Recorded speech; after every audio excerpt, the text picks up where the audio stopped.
welcome to the A-Plane podcast. Thank you, Abby. I appreciate you having me here. I'm so excited to have you.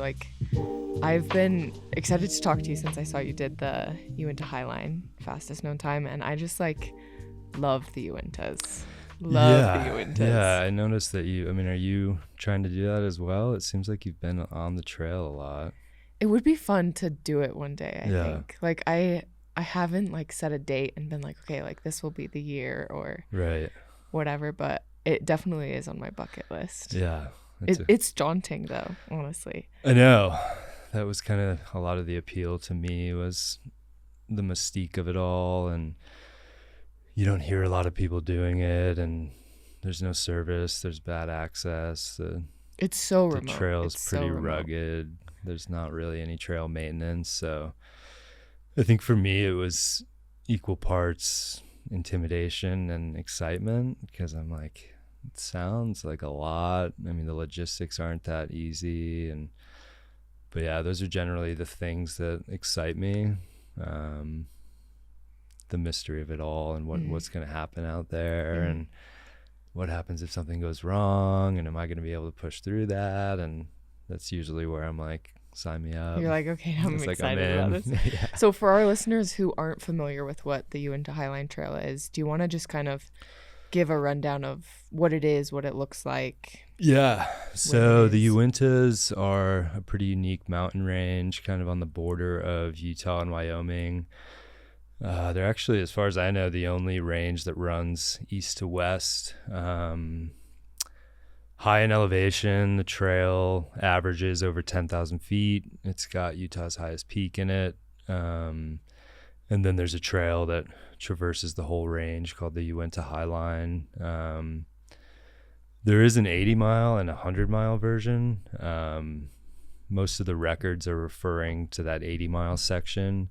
The 20 miles after that, you're kind of out of the range, and it's just flat. As far as I know, it's just kind of some throwaway mileage that a lot of people don't do. And when I was looking into it, everyone was kind of doing the 80-mile version. So, but yeah, there's a trailhead at mile 0, and then there's one at mile 65, and then there's one at mile 80. So those first 65 miles, especially, you're out there, and there's not a great way to get out if something goes wrong. Yeah, and for those of you who've been to the Uintas, I think the trails are all super rocky. There's never nice single track to run. No, there's not. Yeah. It's all ankle breakers. It's all rocky, or it's just, there's not even a trail. It's grass. Those bogs There's up bogs. There's a ton of down beetle kill trees.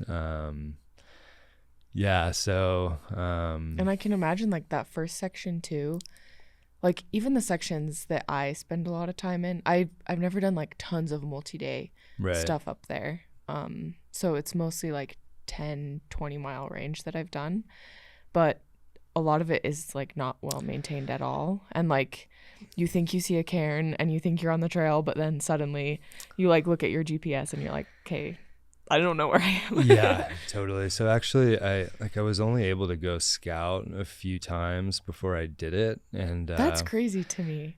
Well, and I'm glad I did, because my original plan was just to do it all sight unseen, because I was like, it's a trail, how bad can it be, and I'm like, the navigation's probably pretty straightforward, but my first scouting endeavor went comically bad.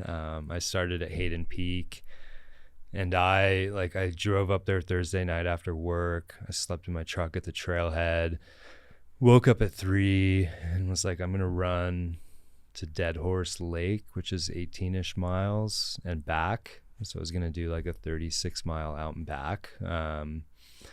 Started at 3 a.m.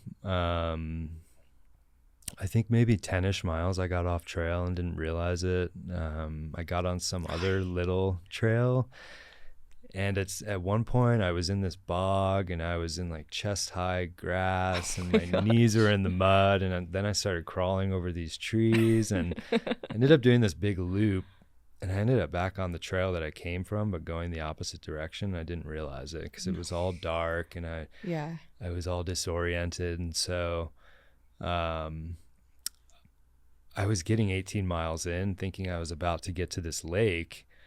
And I was like, where is this thing? And then I came across some hikers and I was like, hey, is Dead Horse Lake right up there? And they were like, we just came from the trailhead.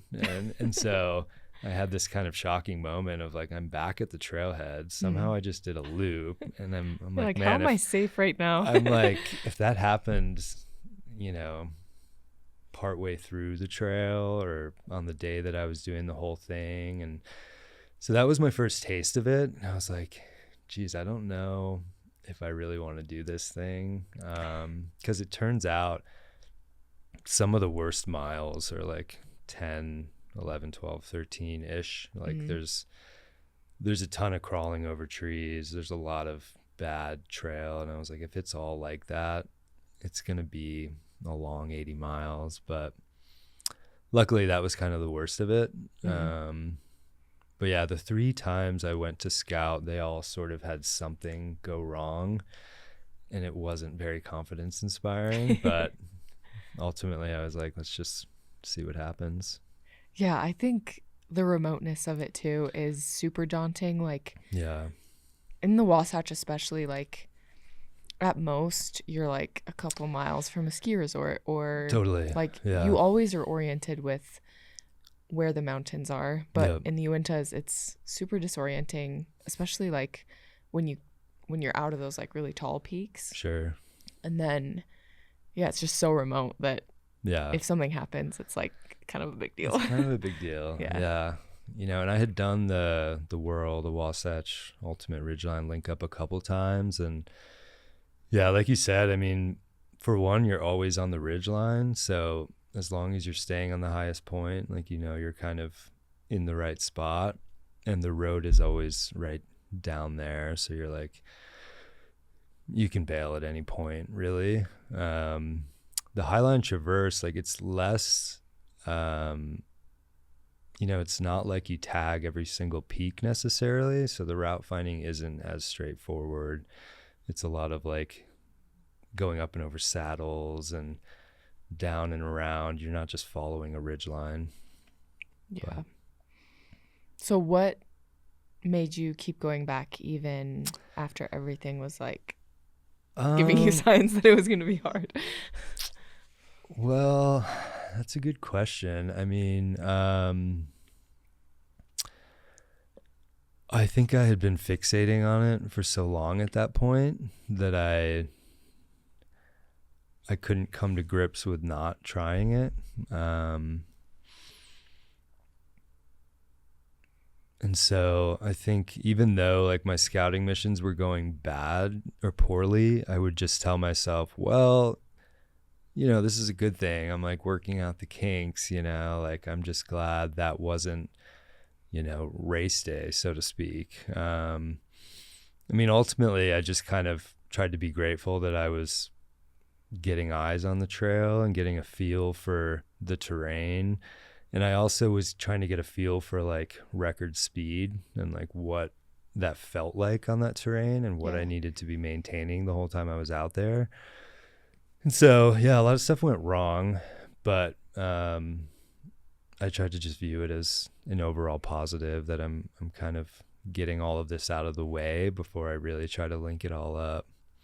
But I mean, so I did 3 kind of scout, and it's tough to scout because you kind of have to do it all as an out and back. Like you can't do, I mean, when you do the whirl, you could go do half of it or the first third or whatever, but the Highline's point to point. So you pretty much have to do, unless somebody's shuttling with you, you kind of just have to do these out and backs. So, and even if someone's shuttling, like that first section, 65 miles, you might as well just finish it. You might as well do the whole thing. Yeah. So, I mean, I did like 3 kind of 10 to 15 mile-ish sections, but when I actually did it, there was close to 40 miles I hadn't seen, which is, that's quite a bit. It's a lot. So, but I think with these style objectives, like I I enjoy kind of the mental gymnastics of it all, and, you know, having to assure yourself that everything's fine and this is going to work out, and, you know, you'll figure it out. And I think I do well with those things. I think part of it too, why like FKTs are so interesting to me and personal projects is like if you run a race, you just kind of show up and you don't learn anything about the land you're running on. You don't really learn anything. You don't really have to. Yeah, Like, because you're in a everything's crowd. done. There's all sorts of markings, and you can just kind of run with people, and it's pretty mindless in comparison. Yeah. And there's aid stations and all sorts of and snacks people like and hyping goodies, you up. and Yeah. like there's a lot of adrenaline, and Yeah. you can definitely lean on those things quite a bit. Mm-hmm. But with something like this, it's like, oh no, you need to know the Uintas to know, like, I mean, luckily there's tons of water up there, so I'm sure that was easy. But like knowing, I don't know, did you do food drops or did you just carry everything? No, I carried everything. Okay. So I had everything on me. I considered a food drop at mile 65, but you know, at that point it becomes like the difference between supported and unsupported, or self-supported. I kind of get a little lost in the definition of all those, but Yeah.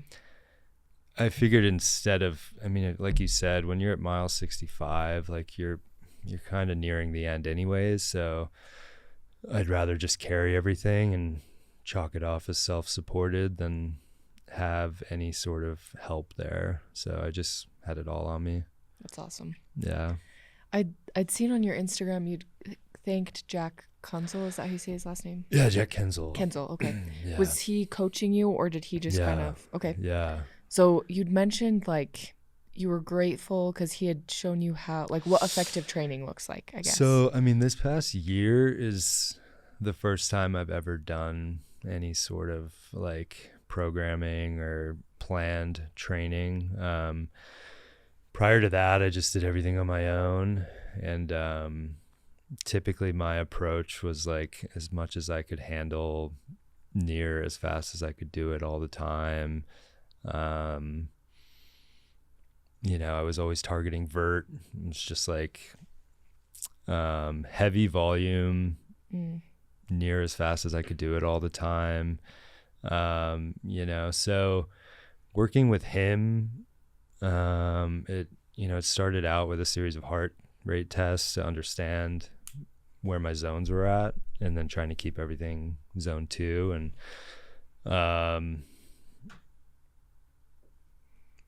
yeah, that was all a first for me. Zone 2 is hard. Like, I remember like a cross-country ski coach had like really burned into my brain like why zone 2 is important, and I was like, okay, fine, I'll try it. It's the worst to start doing it, but it's like, and it was good. tough for me to trust the process, that it was getting me fitter,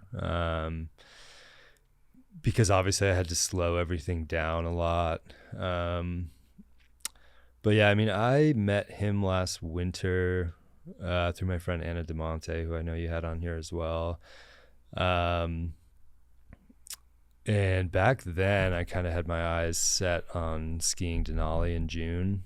And so when I linked up with him, that was what we were training for. And so it started with a good amount of lifting and base building and a ton of incline treadmill stuff. And I mean, I have not spent a lot of time on a treadmill in my life. I used to think they were pretty mind-numbing, and I had a hard time with it. This past year, though, I had some breakthroughs, and I think just understanding the convenience of it all helped me to break through. But yeah, all winter I was doing like slow, steep incline treadmill to try to get ready for ski mountaineering stuff. And then when the trip fell through, it was kind of like, now what? And it was springtime and things were getting warmer, and I wasn't sure what I was training for anymore. And that's when I set my eyes on the Highline Trail and pivoted more into running. Also because of my hand injury, it was like I was looking into stuff like the Grand Traverse. I don't know if you know what that is, in the Tetons, not the ski race. it's like a mixed climbing kind of. Kelly's done it, right? Probably. Okay. Yeah, I would think so. But yeah, you essentially link up the whole Teton skyline, and I was going to go for that, but my thumb had been bothering me, and that's when I looked at it. They told me I needed surgery, and I was kind of pigeonholed into running at that point. And I was like, well, I might as well go all in and actually set my scopes on an objective and train for it and strategize for it. I think in the past, I always tried to be kind of in the best shape I could be at all times. And then I would do stuff kind of on a whim, you know? The first time I did the whirl, it would be like, you know, I would just be getting out a bunch in the summer, and it's like, hey, I'm going to try the whirl next weekend type of thing. And I did all right with that stuff. Yeah. You know, and I've done a lot of stuff like that where it's kind of last minute, let's do it. But working with Jack and clearly like, you know, vocalizing a goal, having a training plan for it, and like specifically strategizing for it was all new to me. And yeah, it was, there was definitely parts of it that were uncomfortable. Like I said, trying to trust that what I was doing was enough, and trying to be better about like actually resting and my nutrition. And it's the first time I've ever like gone for a record. You know, usually I would see what the records were, and I would kind of add a little bit of time. I'm like, well, so-and-so did it this fast. I'll probably be able to do it a little slower. But Jack was the one who was like, no, you can set the record on this, and that's what we're doing. And I was cool. like, That's okay. Like, You know, he's like, I don't know if you've met him, but he can be pretty matter of fact about some stuff. And he's like, you've got the record. And I'm like, okay. Yeah. So I think that's like kind of what a coach is good for, though, is like knowing what you're capable of and like almost making you do it. Right. Because I think, you know, it was a big learning for me that I would, ultimately I was like selling myself short. It's like, oh, here's the record. I'll add a little bit instead of like, I'm going to go for that record, even though it seems like out of reach. You know, because the people who had it before me, I have a ton of respect for. And so it was Joey, right? It was Joey. And then before that was Jared Campbell. And I'm like, those guys are legends to me. I've looked up to them for a long time. So I had a hard time vocalizing. Like, I didn't tell anybody I was going for the record. I had just said, you know, trying to do it in under 24. I sort of had a series of goals, you know. Under 24 was like the overall goal. 22 would be nice. 20 would be the record. But some of those I kept to myself. I mean, Jack was kind of like, you could definitely go under 20, maybe 18 type of thing. Wow. So, I mean, when I sat down and made the post about it, like, it's hard not to be grateful for him kind of pushing and prodding and working with me and insisting like, you can do this and you just got to plan for it. And then, I mean, like, he's obviously got a ton of FKTs, and he knows just like so much about race day strategies and nutrition. And when Anna was on the podcast, she had said he is really into like all those little time saving things. Totally. Yeah. And I mean, it can be, I mean, this past year was sort of my first experience, like catching a glimpse into that world. Everything else I've done had been kind of on the fly, like bring what I think is enough food and start whenever and have kind of a rough goal. But this was very like, you know, Google spreadsheet. Every single hour is broken down. All my calories, all my sodium, everything like was very lined up for me to do it. And all my splits, all my pacing, it was very much like a deep dive into something, to where I remember, before I even did it, it's like I had just done my third and final scouting of the trail, and like I had mentioned, it didn't really go that well scouting. What happened that third time? I think the third time was okay. It was just like the culmination. The second time I went and I slept in my truck, and I got up at 3 a.m.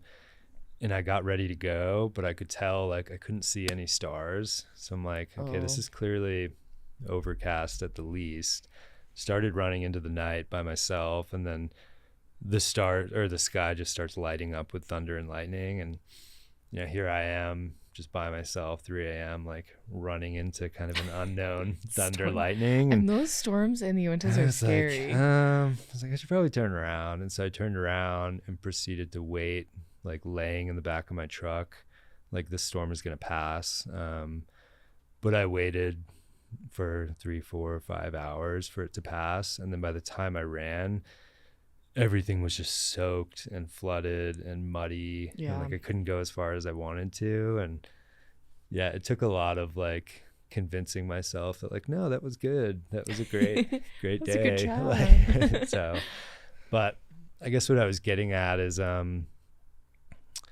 before I even did the Uinta Highline, I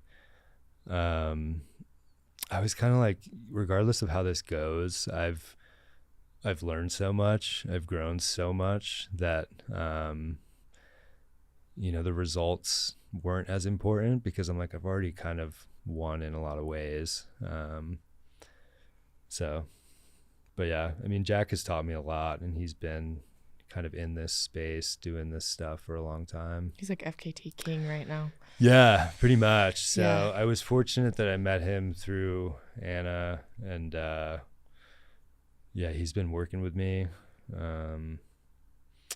I think I was at a point in my life where I was much more open and willing to be coached. Like I kind of felt like I had gotten as far as I could just doing stuff on my own, and I'm not getting any younger, and I felt like I was sort of plateaued in a lot of ways, and I didn't know how to get to that next level. And so the timing all worked out pretty well. When I met him, I mean, the Denali trip falling through wasn't great, but then it led me to this, and I was able to, the injury, not great, but I think what I struggle with in the past is like skiing, climbing, running, trying to balance all these things, trying to peak in all those things at different times. And in general, like, you can only do all three of those so well. Like the injury kind of forced me to not climb for a while. And I was able to go all in on running for the first time in my life. This episode is brought to you by Mercedes Benz Van Center Warner, Utah's largest selection of recreational and commercial vans for all purposes, new, pre-owned, and rentals. They are passionate about supporting the running and active community in Utah. Check them out at mbvancenterwarner.com. Do you think that's kind of a strategy that you'll apply in the future for future events like ski mountaineering? Will you go all in on skiing? Or... That's a good question. I don't know. You're like, it was painful. It was painful. And I found by the end of the summer into the fall, I was pretty burned out, because I did the Highline, I did the Teton Crest Uppercut, then I signed up for my first 50 miler, and then I went out to Palm Springs and did like a Cactus to Clouds. That was a big 35 miler with a ton of vert, and I just needed a break. Yeah. Which is where I decided to get the surgery, kind of rest, recoup, reset, and try to figure out like what are my goals. But I think I've realized firsthand, like if you're trying to push yourself to more of a peak performance, then you really need to strategize, kind of lay your year out. Like, this is what I'm trying to do.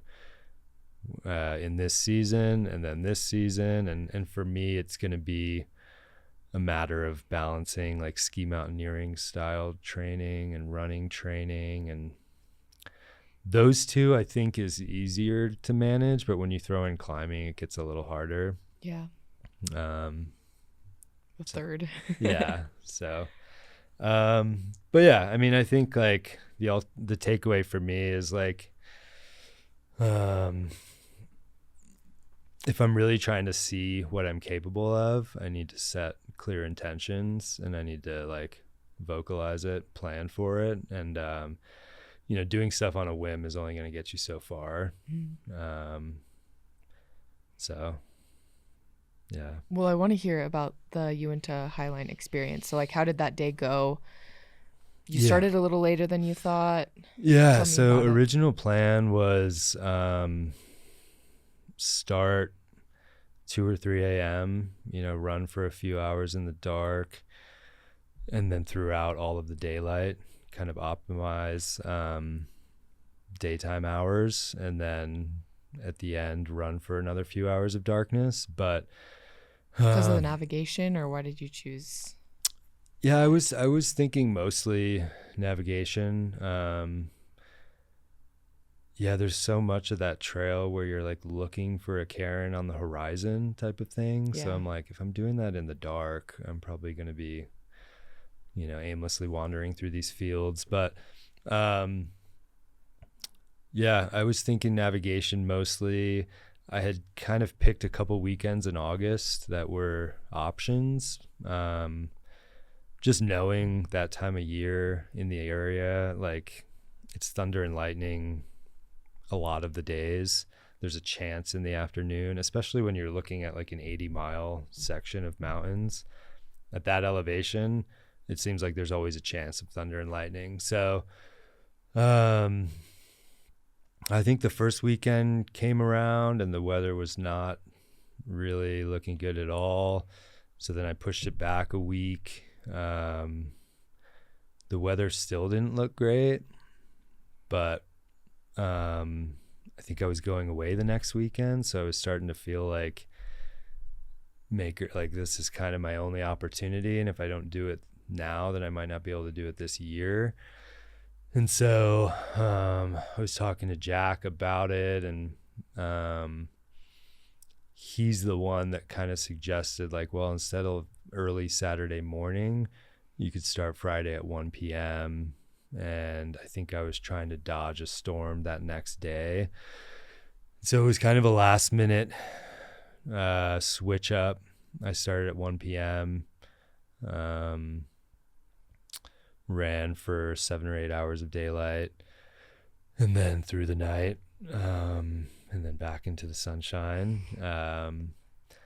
So yeah, I mean, it was interesting because I did most of the daytime hours was terrain that I had been on before.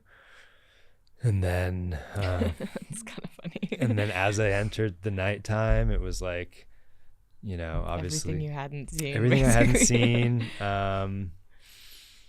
Also before I ran that, like 40-ish miles was kind of the longest I had ever pushed it. Mm-hmm. So just not knowing in what this will situation happen. I'm like, okay, I'm 40-ish miles in, I've never run this far before, I've never been on this terrain, the sun has gone down, I'm out here, and I think in a lot of ways that can be intimidating, but for me it's also exciting, because it's like here's your opportunity to kind of see what you're made of. Like every step is the furthest you've ever run before. Like I knew there was about a 35-mile section that I had not seen before. And I'm like, I really need to nail that first time through if this is going to go well. So it's like, I think in general, I see those moments of adversity as like your biggest opportunity. I think a lot of times success is determined by how we handle adversity. Like, you shouldn't expect things to just go smoothly all the time. You should just be ready to handle whatever comes your way. And I think like how people handle those situations is where people fail or succeed. And so, yeah, I mean, you'd mentioned something about like having a bout of like blurry vision. Yeah. So,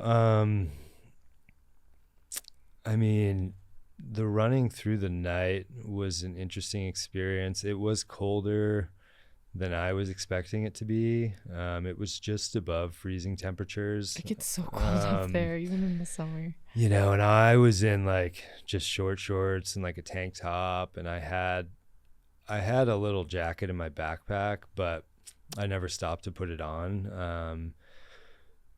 I just didn't want to spend the, minute or two to like put a jacket on. So I just kept telling myself like, if you're cold, run faster. You know what I mean? Like, so if you're cold, run faster. So pro tip. That was what I was telling myself, which is like kind of sadistic, but I love it though. I think it worked out.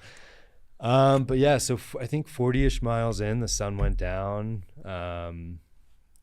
And then I was really by myself, and you run for a few hours, and I think 65-ish miles. My eyes were just playing tricks with me in general. I had started running with a waist light, which was also a new development for me, using waist lights instead of just headlights. And I used that for a while, and then it died, and then I put a headlamp on. But yeah, my vision was getting really blurry. It felt like I was looking through kind of like tinted glass or something. And then the shadows were all, playing tricks on me. There was little creatures and people, and I thought I was seeing all sorts of antlers and bears and cougars and humans. And were you aware that this is like, oh, I'm hallucinating, or was it like, no, I see a bear? I kind of expected something like that, yeah,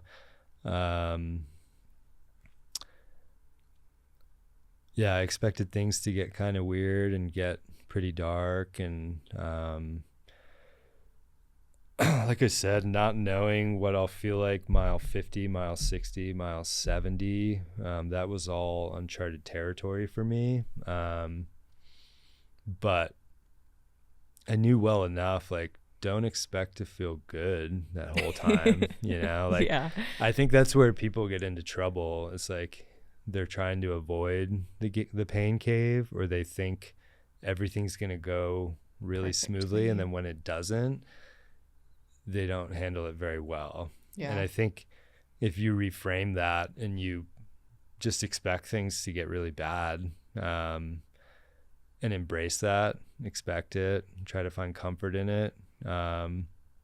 Also knowing that like nothing lasts forever, and for me, things obviously got darkest a few hours before the sun came up. But everything's temporary, I'm like, the sun will come up, you'll be able to see better. Everything you're feeling is fleeting. Like, I think I've done enough things where like you feel like you're doing good, and then it's kind of a rough spot, and then you feel good again, and then you don't feel good. And it's like, you kind of need to just ride the waves and not try to control the waves as much, is sort of how I view it.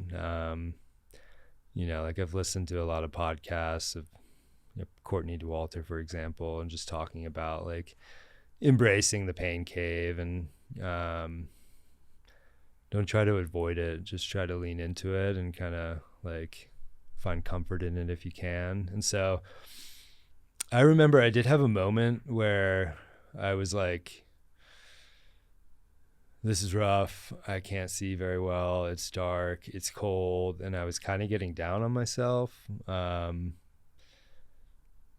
I remember a point that I broke into laughter for a second. It was kind of this hysterical moment where I was like, what did you expect? Like, why would you expect anything else? Like, you're by yourself running through the night, further than you've ever ran on like some pretty challenging stuff. I'm like, you'd be an idiot to think it was just going to be smooth and pleasant and comfortable. And so I kind of chuckled to myself, like, you knew this was coming, just deal with it, you know?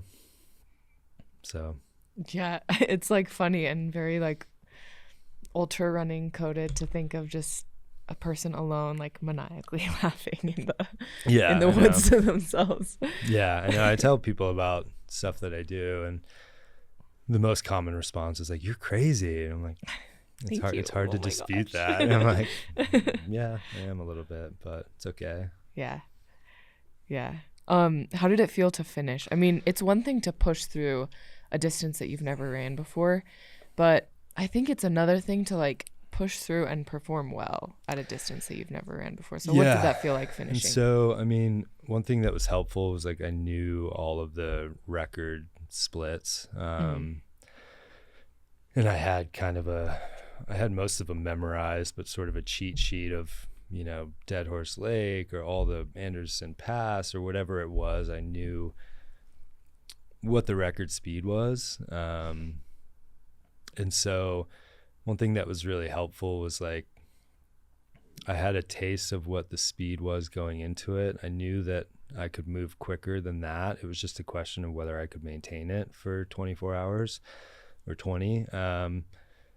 But, you know, as I hit these splits, I think I was maybe 40 minutes ahead of the first one, which was roughly 20 miles in. And then maybe halfway through, I was an hour and a half or 2 hours ahead of it. And that stuff is a huge like boost of excitement and energy. And like, I knew I had momentum going into the second half. And I knew that the record time, the second half was like quite a bit slower than the first half. So my general strategy was like, go out faster and try to slow down less. Like, and so I had a good amount of momentum. Like I said, I hit a series of lows in the middle of the night. It was helpful to know what the last 15 miles were like, because there's kind of some subtle, heartbreaking hills that I knew were coming. I think I finished around 9 a.m. So the sun came up towards the very end of it, which was a huge morale boost for me. And it's like an instant energy. Yeah. And so, and then I got to the trailhead. I looked at my watch. It was about 19 hours, 45 minutes, which was 2 hours faster than the previous record. And so cool. Yeah, it's hard not to feel stoked in that moment. Sat down, and pretty quickly my body was, I started to get really cold. I saw those interviews you'd posted, and like you started in like a normal shirt, then it like slowly progressed, like layer upon layer. Sleeping bag and towel and blanking. I was like, oh, he's got the shakes. I got the shakes. I started wheezing a little bit, which I had never experienced before in my life. But again, it's like, what do you expect? I mean, with what I just put my body through, I know. I mean, anything's kind of subject to happening at that point. So it's like almost part of these long things is like waiting to see what happens to your body almost. Right. Yeah. Which for me, it's another kind of exciting unknown. It's like, how far can you really push it, and what's going to happen, and what are you going to do when things aren't going well? And again, like, I definitely look at those moments as some of your biggest opportunities. Like, it's kind of like, that's your chance to stand out, is when things get the darkest. So I think that was what I would remind myself as I'm like losing vision and it's freezing and my fingers are numb. And some of the bars I had brought in for that section were mostly frozen. And so things weren't going well, but I'm like, this is your chance right here. Like, this is where you stand out. You know, you could stop and feel bad for yourself and throw a little pity party, or you could just keep moving.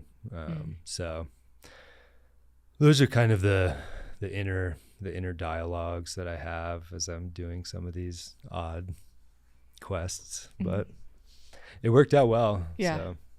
I mean, is crazy. And then 3 weeks later, you turned around and you completed I need to look at Teton Crest Uppercut FKT. Right. Which, was that in the plans? Was that random? That was random. Okay. You know, in that, that was my friend Vitali, who I met this year. We essentially met each other through mutual friends, and at the gym, we were both kind of the guys on the incline treadmill or the Stairmaster just for extended periods of time through the winter.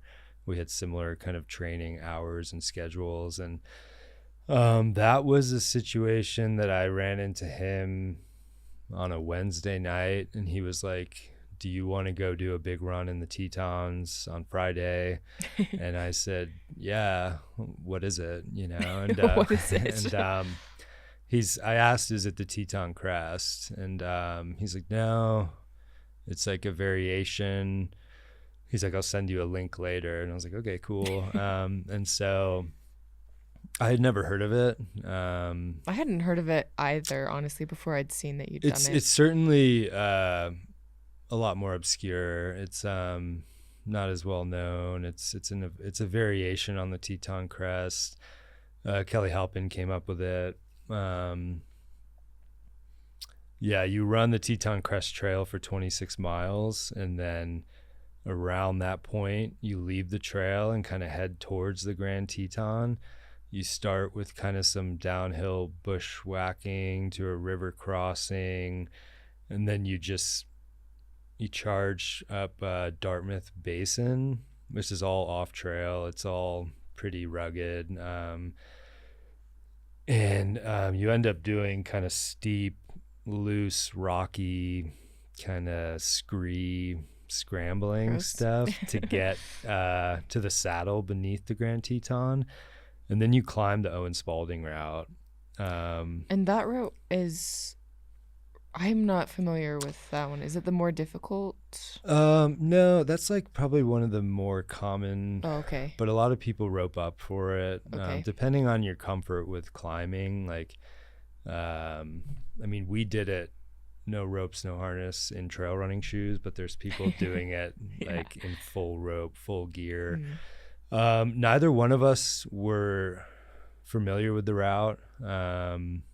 Some of the hardest parts of it were covered in a thin layer of ice. So, and we ended up running into Kelly on the way down. Oh, she really? was just doing Teton laps, as I imagine she does. Just as one does. So she was there, and we were on the way down. We're like, hey, we're doing, the Teton Crest Uppercut. And she was all excited. And so, yeah, you tag the Grand Teton, you come back down. Then you run to Lupine Meadows, and then you do a big loop around Jenny Lake. And so that was fun. I had never heard of it. We did set the record on that. I think if somebody put some time and energy into like route finding, it would be pretty easily breakable. I mean, we had to figure it out on the fly, and the route conditions weren't great, and it went well enough, but I see a lot of obvious time that you could. So not as much of a project as the. I had never heard of it. Yeah. And it was pretty soon after the. It was like 3 weeks later. So, were you still like wheezing? No. Okay. The wheezing was very temporary. Okay. Like I was wheezing as I sat at the trailhead in the Uintas, but as we drove home, I stopped wheezing. Okay. It was like as I got to cold. lower elevation, my body was in less of a fight or flight mode, and I was breathing fine after that. Had never wheezed before or after that. But yeah, the Teton Crest Uppercut I'd never heard of. I just was asked to go do it, and we went and did it, and that's so fun. That was that. Yeah, it's a really cool line, and I think that played to both of our strengths. He was training for a 100-miler. I had just run 80 miles, so I was in pretty good running shape. And then he's a pretty accomplished climber. I've climbed quite a bit in my life, so I think my strengths are somewhere where it's kind of mixed, multi-sport, kind of less ideal terrain, kind of more technical the better, the longer the better. I think that's where I can shine. So do you see yourself maybe in the future doing longer, like class 4-5 type routes? Like Kelly Halpin does so many of those. She does. That's like her specialty. And yeah, that was one that she dreamt up, and I have to give her props for her creativity, because I don't know if she was just looking at a map or what she did, but yeah, it was a cool variation of like a ton of trail running. The Teton Crest is gorgeous. And then you kind of just beeline it towards this like really classic climbing, mountaineering route. And then you finish out around Jenny Lake. So it was a cool day. Yeah, I'll definitely be doing some mixed stuff in the future. It depends on how like my hand heals and how I feel after that. But stuff like the Grand Traverse and the Tetons, I've tried twice and I had to bail both times, mostly because of conditions on the route. There's stuff like the Evolution Traverse in the Sierras, which is much more intense climbing. There's stuff like the LA Freeway that I'll probably want to do at some point. But yeah, it's interesting for me. Like I'm coming off my biggest running efforts, and now I'm trying to figure out what I want to do in the future, and it's kind of up in the air. Well, we'll see. I'm excited to watch you and see where you go with it. I did also just want to ask you, you have posted a couple times on your like sobriety anniversary. Sure. That you are coming up on 10 years sober, I think, right? Yeah, it'll be a decade in January. Good research. Yeah. I think like there's a huge correlation between endurance sport and sobriety. Like so many people that I know in this world are sober. Right. And so many people that I meet, like when I do stuff, are like, yeah, I'm sober. So for you, like, where is the connection between endurance sport and sobriety? So I think it's important to mention that my issues with addiction were tied very closely to my issues with myself and my identity as a gay man growing up. I had a hard time accepting that. And so I was partying a lot as a teenager and into my 20s. And I think that was a way of dissociating and a way of getting out of my own reality. And through my 20s, I lived in a ski town. I was working at a bar, and I was in an environment where everyone was kind of partying all the time, and I was at a place in my life that I was looking to escape my own skin, essentially. And that just continued to snowball until things hit ahead. I got in some trouble. I had to do some jail time. There was a series of rehabs, and kind of the way that I view it is my addiction was very self-destructive.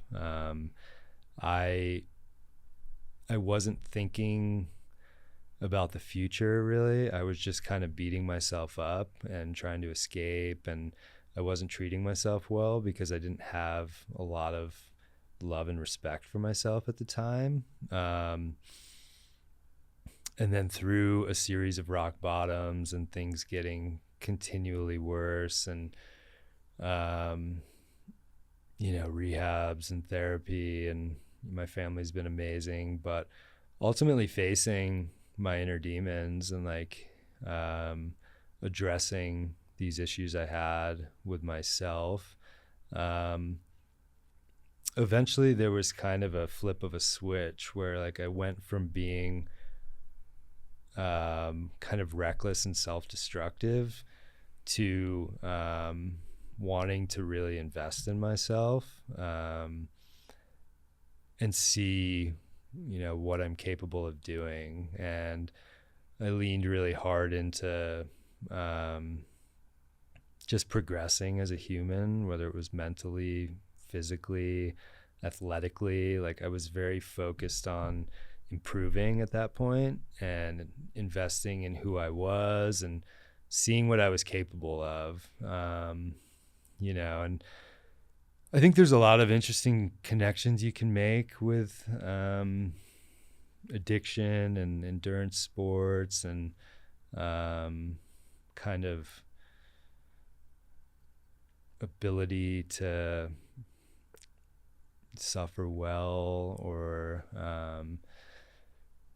I think for me it's like I've been through so much with my own inner turmoil that some of these physical feats seem like much more doable because I've already been through a lot of my own stuff. And but yeah, I don't know if that answers the question, but yeah, no, it makes sense. I think one common theme that I hear a lot is like you want to invest in yourself, and right. like through like, I don't know, almost like finding a way to like believe in yourself, to appreciate you for like what you are. Right. You're able to like get out of addiction. And I think that's like kind of what endurance sports are as well. Like it's a lot of investment into yourself. It's a lot of like realizing that like this hurts, but it's good for my goals. Yeah, and totally. It's like this, I don't know, improvement cycle that I think applies to your mental health. It applies to your emotional health and to your physical health too. Yeah. And like I said, I mean, when I try to really oversimplify it, it's like my substance abuse issues was just destructive, because I hadn't accepted who I was. And then my sobriety is all about progression and being the best that I can be and trying to understand what I need to do to get there. And those were the biggest shifts in my mentality. When I was in the closet and I was young, I couldn't picture a happy future, which really weighed on me heavily. It was like I was under the impression that the typical kind of marriage house, kids, white picket fence, happy ending, like that wasn't all in the cards for me. Like I thought I would have to give up who I was or family and friends or and I think that general idea of not being able to picture a happy ending is a heavy burden for someone to carry. And so it led me to be very destructive, and I didn't care about the future or what I was doing because I'm like, what does it matter, But coming to grips with myself and my sexuality and who I was, and I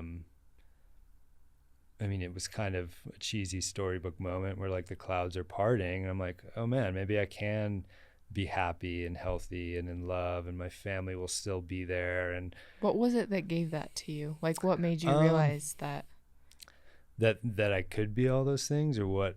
Yeah, that you could be all those things and that you could have all those things as yourself. I mean, I think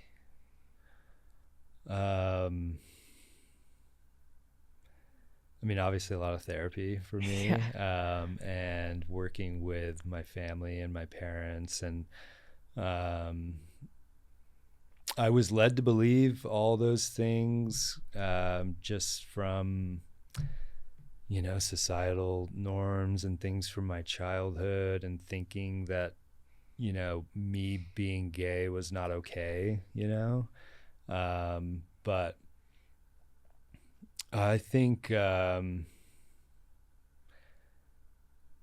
ran myself into the ground a series of times, and eventually I was so broken down. All my walls had been broken, and I was just, they refer to it as the gift of desperation, where you've gone through so much, you're broken down so much that you're just kind of desperate for things to get better. And it was in that moment that I was able to really kind of face what I believed my issues were and ultimately get through them. And, a lot of it had to do with the love and help from my parents. I was projecting my own thoughts onto people that this person wasn't going to accept me, or these people will cut me off, or I'll lose this chunk of friends. And none of that was true. I mean, I definitely lost some people, and not everyone treats me the same, but I think probably good riddance though. Yeah, it's like if what I learned in that process is like, the people who care about me want me to be happy and healthy.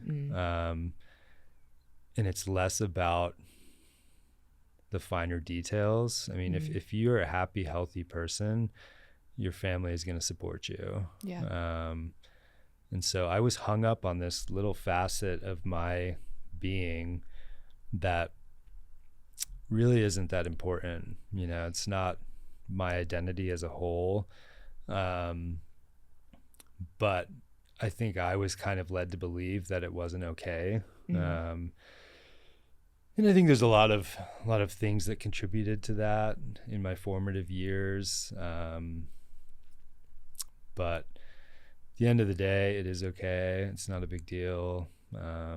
My family all still loves me, and they see me now, and they're, prouder than ever. And yeah.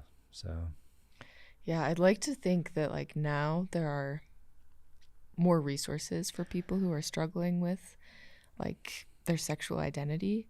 But if you could give a piece of advice to, I don't know, maybe someone who's listening to the podcast who maybe identifies with you in some way, what would you say that has helped you the most? What would you say to them?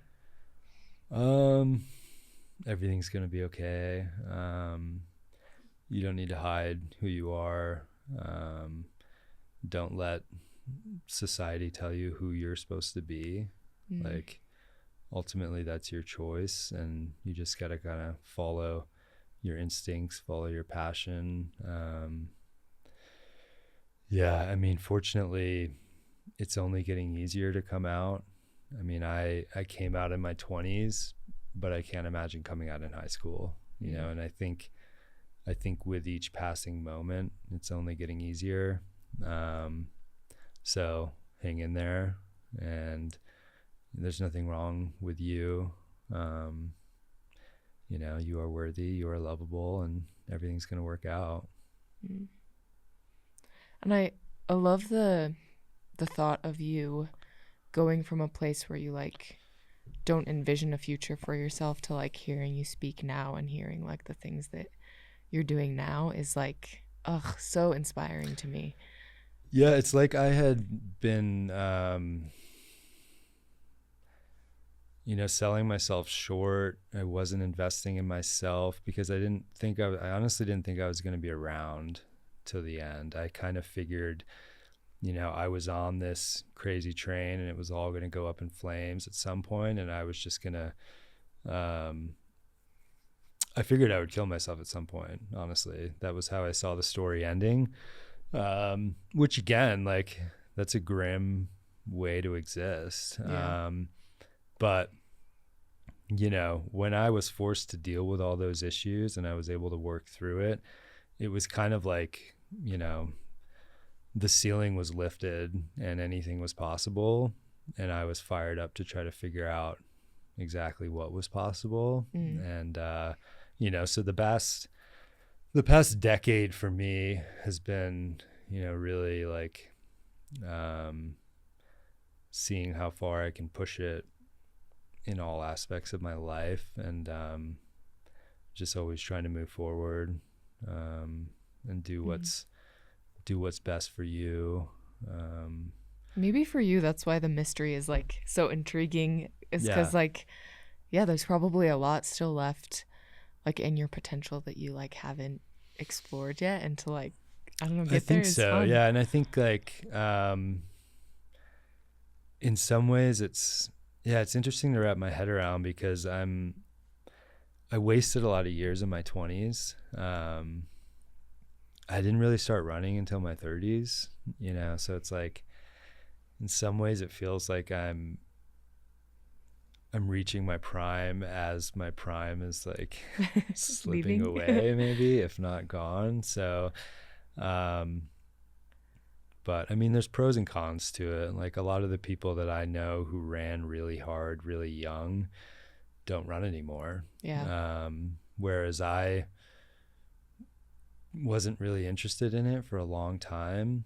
I got into it much later in life, but for me, it was like this fresh kind of new world thing to explore. And I remember, the first time I ever ran 10 miles and how excited I was. And then it was like, I'm going to try 11 and 12 and 20 and 30 and 40 and 50. And,